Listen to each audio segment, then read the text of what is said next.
An MSNBC host suggested that Americans who criticize COVID lockdowns should be treated as domestic terrorists and hit with drone strikes, and it barely even caused a ripple. Yeah, she actually suggested that. Nicole Wallace made the comments last week, but they haven't received one iota of the attention they deserved. Take a look. There is, until the end of April, a persistent threat of domestic extremism, domestic terrorism carried out in the ideology and around this belief that the election was fraudulent, that the COVID restrictions are unnecessary.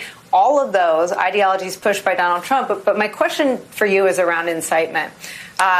We had a policy, and it was very controversial. It was carried out under the Bush years and under the Obama years of attacking terrorism at its root, of going after and killing, and in the case of Amr al-Awlaki, an American, a Yemeni American, with a drone strike for the crime of inciting violence, inciting terrorism. The way you root out terrorism is to take on, in the case of Islamic terrorism, kill those who incite it. So now they're literally comparing people who say, quote, COVID restrictions are unnecessary, to Anwar al-Awlaki, a propagandist for Al-Qaeda who was killed in Yemen by a US drone strike. And that's not to say that al-Awlaki's killing was even legally justified. It wasn't. Essentially, he was executed for posting YouTube videos. Point is, he was an American citizen. But at the time, everyone said, oh, who cares? He's just a terrorist sympathizer in Yemen. That'll never happen here. It was the first time a US president, in this case Barack Obama, had ordered the execution of an American citizen without trial, without due process. People warned back in 2011 that that was setting a horrific precedent.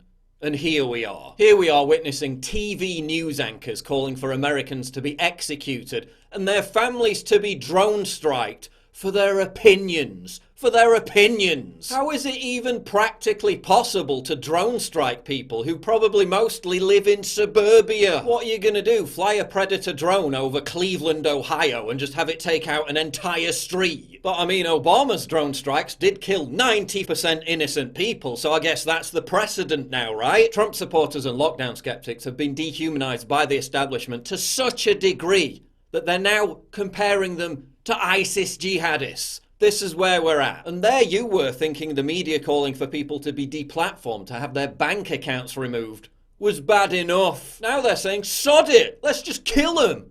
What the fuck? What the actual fuck? People should be up in arms about this, yet it just passed with barely a whimper. They're trying to get Newsmax and Fox News kicked off of cable, but this is somehow okay. This is yet another example of how the most dangerous violent extremism is being promulgated by the mainstream media against ordinary American citizens. Tens of millions of whom disagree with COVID lockdowns. This is real violent domestic extremism, calling for people to be assassinated by the government for their opinions.